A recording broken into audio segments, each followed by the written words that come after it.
Mission 2026 અંતર્ગત 200 કરોડના ખર્ચે નિર્મિત 3000 દીકરીઓ માટેના સક્રીબેન ડાયાભાઈ પટેલ સંકુલ કન્યા છાત્રાલયના લોકાર્પણ પ્રસંગે આપણી સૌની સાથે ઉપસ્થિત માનનીય કેન્દ્રીય અને સહકારિતા મંત્રી શ્રી અમિતભાઈ શાહ સાહેબ, મારા સાથી મંત્રી શ્રી રાઘવજીભાઈ પટેલ, પ્રફુલભાઈ પાનસેરિયા, સાંસદ શ્રી પરસોત્તમભાઈ રૂપાલા, શ્રી મિતેશભાઈ પટેલ, અમારા વડીલ મુરબ્બી અને પૂર્વ નાયબ મુખ્યમંત્રી શ્રી નીતિનભાઈ પટેલ, સરદાર ધામના પ્રમુખ સેવક શ્રી ગગજીભાઈ સુતરિયા, મારા સાથી ધારાસભ્ય શ્રી હર્ષદભાઈ પટેલ, પ્રકાશભાઈ, મહેશભાઈ, મુકેશભાઈ, કિરીટભાઈ, કાંતિભાઈ, શ્રીમતી રીટાબેન,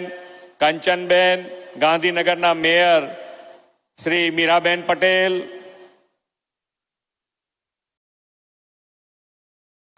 પ્રદેશ ભાજપના ઉપાધ્યક્ષ શ્રી ગોરધનભાઈ ઝડપિયા, સરદાર ધામ સ્થાપક ટ્રસ્ટી શ્રી દિલીપભાઈ પટેલ, પૂર્વ ધારાસભ્ય શ્રી વલ્લભભાઈ પટેલ, અરવિંદભાઈ, યુએસએથી આવેલા શ્રી ભરતભાઈ ભગત, વિદ્યાર્થી દત્તક યોજનાના નામકરણ દાતા શ્રી ધનજીભાઈ પટેલ, શ્રી ગોવિંદભાઈ વરમોરા, ઉપસ્થિત સર્વે મહાનુભાવો, મીડિયાના મિત્રો, સૌને મારા નમસ્કાર.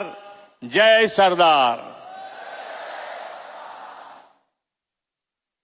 સરદાર સાહેબની 150મી જન્મ જયંતિનું આ વર્ષ વિશ્વ નેતા અને વડાપ્રધાન શ્રી નરેન્દ્રભાઈ મોદીની પ્રેરણાથી દેશભરમાં ઉજવાઈ રહ્યું છે. સરદાર સાહેબ માત્ર લોહ પુરુષ જ નહીં, પરંતુ એકતા, સંસ્કાર અને સમાજ સેવાના પ્રતીક પણ હતા. અખંડ ભારતના શિલ્પી, લોહ પુરુષ, યુગ પુરુષ, સ્વતંત્ર ભારતના પ્રથમ ગુજરાતી ગૃહમંત્રી એવા સરદાર વલ્લભભાઈ પટેલના આપણે વારસદાર છીએ તેનું આપણને સૌને ગૌરવ છે. આજે બીજી ગૌરવની વાત એ પણ છે કે બાહોશ અને યશસ્વી ગૃહ અને પ્રથમ સહકારિતા મંત્રી, ગાંધીનગરના જનપ્રિય સાંસદ આદરણીય અમિતભાઈ શાહ સાહેબ પણ આપણી સાથે વર્ચ્યુઅલી ઉપસ્થિત છે. આદરણીય શાહ સાહેબના નેતૃત્વમાં સહકારથી સમૃદ્ધિના મંત્ર સાથે દેશમાં સહકારના ક્ષેત્રમાં નવી ક્રાંતિ આવી છે. સરદાર ધામના કન્યા છાત્રાલય ફેઝ 2નું લોકાર્પણ અવસર પણ સામાજિક સહકારિતાથી દીકરીઓના શિક્ષણને પ્રોત્સાહન આપતો આજનો આ કાર્યક્રમ છે. સરદાર ધામ મિશન 2026 અંતર્ગત સમગ્ર પાટીદાર સમાજે જે 5 સંકલ્પો કર્યા છે તેને સિદ્ધ કરવાની દિશા આપતો આજનો આ કાર્યક્રમ. આજે લોકાર્પણ થઈ રહેલું કન્યા છાત્રાલય સક્રીબેન ડાયાભાઈ પટેલ સંકુલ સમસ્ત પાટીદાર સમાજની દીકરીઓ માટે ઉજ્જવળ ભવિષ્યનો આધાર બનવાનું છે. સરદાર ધામનું લક્ષ્ય છે કે 10,000 દીકરીઓ ભણી શકે તેવી ક્ષમતાનું છાત્રાલય વિકસાવવું છે.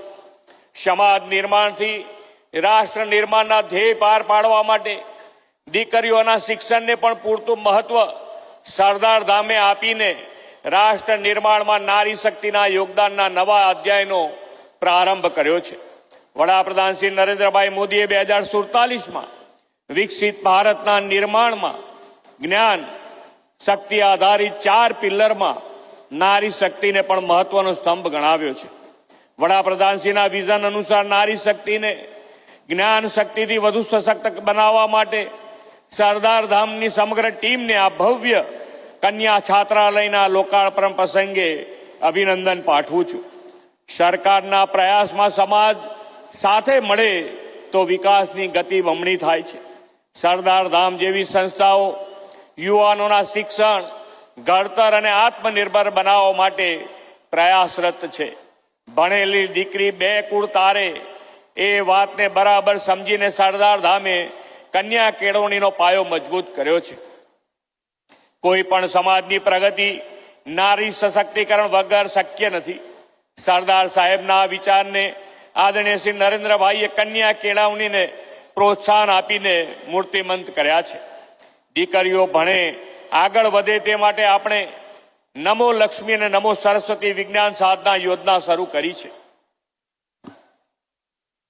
કન્યાઓ ધોરણ 9 થી 12 નું શિક્ષણ મેળવે તે માટે નમો લક્ષ્મી અને બાળકોમાં વિજ્ઞાન પ્રવાહના શિક્ષણ પ્રત્યે રુચિ કેળવાય તે માટે નમો સરસ્વતી વિજ્ઞાન સાધના યોજના છે. દીકરીઓના અભ્યાસને પ્રોત્સાહન આપવા કન્યા કેળવણી અને શાળા પ્રવેશોત્સવની સફળતાના પગલે નમો લક્ષ્મી યોજનાના 10,50,000 દીકરીઓને અત્યાર સુધીમાં સહાય આપી છે. મોદી સાહેબે સર્વાંગી અભિગમ સાથે નવી શિક્ષણ નીતિ તૈયાર કરાવી છે. આપણી છાત્ર શક્તિને, યુવકો યુવતીઓને આવા શિક્ષણથી આત્મનિર્ભર બનાવવાનો ધ્યેય એ એનઈપીમાં છે. આદરણીય વડાપ્રધાનશ્રીના નેતૃત્વમાં ભારત આત્મનિર્ભરતા તરફ ઝડપથી આગળ વધ્યો છે. અત્યારે સમયની માંગ છે કે વોકલ ફોર લોકલ અને સ્વદેશી ઉત્પાદનો અપનાવવા. વડાપ્રધાનશ્રીની સ્પષ્ટપણે માને છે કે આત્મનિર્ભર ભારત માત્ર સરકારી કાર્યક્રમ નથી, પરંતુ 140 કરોડ ભારતીયોનો સંકલ્પ છે, જન આંદોલન છે અને આપણી સૌની સહિયારી જવાબદારી છે. દરેક નાગરિક ભારતીય વસ્તુ ખરીદવાનું દેશભક્તિનું કાર્ય બાંધશે ત્યારે ભારત આત્મનિર્ભર બનશે. આપણે સૌ તો સરદાર સાહેબના વિચારો પર આગળ વધનારા તેમજ વારસદારો છીએ અને સરદાર સાહેબ તો સ્થાનિક ખેડૂત અને પશુપાલકના હિત માટે આંદોલન પણ કર્યા હતા.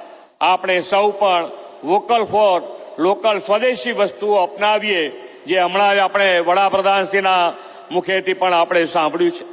સરદાર સાહેબના જીવનના ઉચ્ચ આદર્શોમાંથી પ્રેરણા લઈ સરદાર ધામ જે રીતે યુવાનોના સર્વાંગી વિકાસ, સંસ્કાર, સશક્તિકરણ અને આત્મનિર્ભરતા માટે કાર્યરત છે તે પ્રશંસાને પાત્ર છે. સમાજ પાસેથી જે મેળવ્યું તે સમાજના હિતમાં અને ભાવિ પેઢીના નિર્માણમાં આપવાની આ ભાવના ખમીરવંતા પાટીદારોની આગવી વિશેષતા છે. આપણું ધ્યેય વડાપ્રધાનશ્રીના વિકસિત ભારતના નિર્માણના સંકલ્પને રાષ્ટ્રહિત પ્રથમના ભાવથી આગળ વધારવાનું છે. વડાપ્રધાન શ્રી નરેન્દ્રભાઈ મોદીએ 2047 સુધીમાં વિકસિત ભારત બનાવવાની દિશામાં સમાજ હિતના 9 સંકલ્પો આપણને આપ્યા છે. એમાં કેચ ધ રેન, એક પેડ માં કે નામ દ્વારા પર્યાવરણની જાળવણી, સ્વચ્છતા માટે જાગૃતિ, વોકલ ફોર લોકલથી સ્થાનિક વેપાર ઉદ્યોગને પ્રોત્સાહન, દેશના પ્રવાસનને વેગ આપવાની પ્રેરણા સાથે ગરીબોને મદદ કરવા જેવા જનહિતના સંકલ્પો છે. આ બધા સંકલ્પો પાર પાડવામાં સમાજ નિર્માણથી રાષ્ટ્ર નિર્માણના ધ્યેય સાથે કાર્યરત સરદારધામ સંસ્થા તેની યુવા છાત્ર શક્તિ અને સમગ્ર સમાજ યોગદાન આપશે એવા વિશ્વાસ સાથે વિરમું છું. ભારત માતા કી જય. વંદે માતરમ. જય જય ગરવી ગુજરાત.